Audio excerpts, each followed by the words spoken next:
चाचा, मासी, बुआ, फूफा, मामा, मामी, मासर, मासी, सभी को प्रेम इसने मैं देता हूँ, सभी का सम्मान करता हूँ। उसी प्रकार आप सदैव मेरे माता पिता, मेरे परिवार का सम्मान करें, क्योंकि अंगूर की शोभा गुच्छ से होती है, अलग अलग होने से नहीं होती है।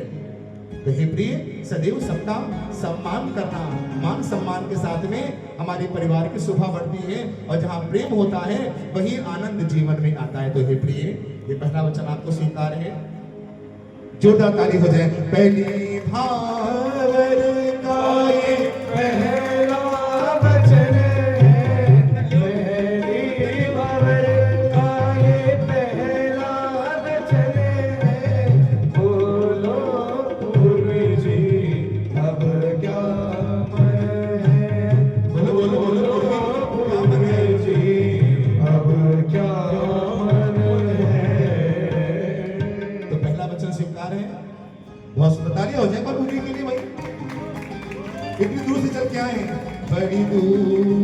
बड़ी दूर से आए हैं, और बड़े भाव के साथ में इनके जीवन में प्रवेश कर रही हैं। और दूसरा वचन क्या है, मेरे मन अनुसार अपना मन बनाना ये प्रिय, जिससे जीवन हो सुफल संसार में जब तक जी।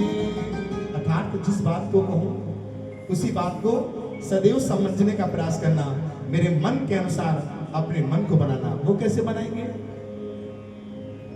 ये तो प्रेम की बातें ऊधो, बंदगी इतनी सस्ती नहीं है, ये तो प्रेम की बात है ऊधो, बंदगी इतनी सस्ती नहीं है। क्योंकि अगर दोनों के विचार, दोनों के विचार मिलेंगे, दोनों के भाव मिलेंगे, दोनों का प्रेम आनंद होगा। तो दूसरा वचन भी स्वीकार है।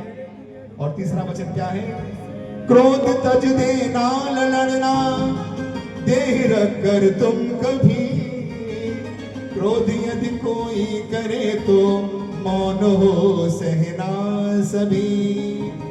आज से आपका क्रोध का परित्याग कर देना चाहिए, क्योंकि एक बालहट, एक नारहट, एक राजहट, एक योगहट, ये चार हट बड़े हठीले होते हैं। अगर बालक ने जिद कर लिया कि इसको चंद्रमा पकड़ना है, तो चंद्रमा पकड़ने के लिए वो पकड़ तो नहीं पाएगा, लेकिन माँ क्या करेंगी, चंद्रमा थाली में दिखा करके उसको पकड़ा देंगी।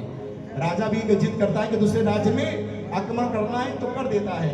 इसलिए अगर स्त्री ने जिद कर ली कि हमें आज शॉपिंग करनी है, जानी है, तो जाना है।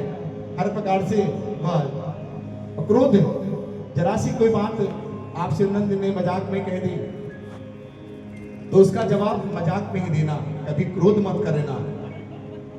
और सास कैसी भी हो वो सदैव, क्योंकि सास भी कभी बहू थी। जिस बच्चे को माता पिता की डांट खराब लगेगी ना, उसमें कभी संस्कार पैदा नहीं होंगे। जिस मूर्ति को तराशने में तकलीफ होगी उसमें कभी आकृति नहीं पैदा होगी। और जिस बच्चे को माता पिता की डांट खराब लगेगी ना, उसमें कभी संस्कार पैदा नहीं होंगे। तो माता पिता की डांट छेड़ी थोड़ी से बढ़ करके है, तभी जाकर के एक आरती बनती है। जब आकृति बनती है तो जीवन में आनंद प्राप्त होता है। तो सास की बात का कभी बुरा मत मानना, क्योंकि वो अपनी बातें बताएंगी, अपनी बीती बातें बताएंगी कि सास भी कभी बहू थी। सदैव उनकी बात का सम्मान करना, क्योंकि आज से उनका पद प्रमोशन हो गया है। वो बहू थी अब तक में, वो बहू नहीं है, अब वो रानी बहू हो गई है, और आप बहू रानी हो। एक बार सासू माँ के लिए जोरदार तालियां हो जाएं, और बहू के लिए तालियां हो जाएं, ससुर जी के लिए तालियां हो जाएं, क्योंकि दोनों का प्रमोशन हो चुका है। भाव के साथ क्रोध तज देना, तो क्रोध का इसी मंडप में आपको परित्याग कर देना है। चौथा वचन क्या, हो गृहस्थी में सहायक तुम मेरी बाबा हो, चाहे दुख हो चाहे सुख हो सदा अर्धांग हो। अर्थात चाहे दुख हो चाहे सुख हो, सदा दोनों एक दूसरे के साथ निभाने का वचन लेते हैं, अग्नि को साक्षी मानते हुए। चाहे दुख हो, हर क्षण हर भाव में आपको प्रसन्न रहना पड़ेगा। ज्यादा सुख हो गया तो आपको बावली भी नहीं बनना है, ज्यादा दुखित हो गए तो आप वो चिंतित मत करें। हर भाव में सम्मान स्थिति अगर बनाए रखेंगे तो निश्चित ही आपका जीवन सुख में होगा, क्योंकि दुनिया दो शब्दों से बनी हुई, अच्छा बुरा, शुभ लाभ, जीवन मरण, स्त्री और पुरुष। तो हे प्रिय, इस बात का सदैव आप ध्यान रखना। ये चौथा वचन भी आपको स्वीकार है। पांचवा वचन क्या है? पर पुरुष को देख कर उसको सदा भाई सजान, लोक और परलोक का डर, तो यही सच्चा है ज्ञान। आज से आप अपने मुखार बिंदु से किसी पुरुष की प्रशंसा नहीं करेंगे। जैसे भी हैं वो हमारे अपने हैं। अपने तो अपने होते हैं। आज से आपके स्वामी हैं। संसार में सबसे बढ़िया स्वामी यही है। इनसे बढ़िया धरती में कोई व्यक्ति नहीं है जीवन में। एक स्त्री के लिए उसका पति सबसे बढ़िया होता है।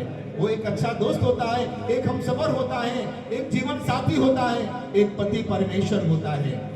इसीलिए हे प्रिय, लेकिन कहा गया है व्यास गद्दी पे बैठा हुआ आचार्य, मंडप में प्रवेश करता हुआ दूल्हा अगर अच्छा लगे तो उसकी प्रशंसा करना चाहिए, क्योंकि व्यास आसन में बैठा हुआ भगवान का रूप होता है, वो उपदेश देता है। उसकी स्त्री प्रशंसा कर सकती है और दूल्हे की प्रशंसा कर सकती है, क्योंकि मोर मुकुट धारण किया हुआ भगवान विष्णु का रूप होता है। उस समय स्त्रियां प्रशंसा कर सकती हैं, वैसे किसी की प्रशंसा करने का अधिकार नहीं है। और इसी बात पर बड़े मुस्कुरा करके दोनों लोग कह रहे हैं, संग्राम जी क्या कह रहे हैं? हमें तुमसे प्यार इतना ये हम नहीं जानते, मगर जी नहीं सकते तुम्हारे बिना। हमें तुमसे प्यार कितना ये हम नहीं जानते, मगर जी नहीं सकते तुम्हारे बिना। ये वचन आप दोनों को स्वीकार है। जोरदार दोनों परिवारों के लिए ताली हो जाए, दोनों बच्चों के लिए तालियां हैं।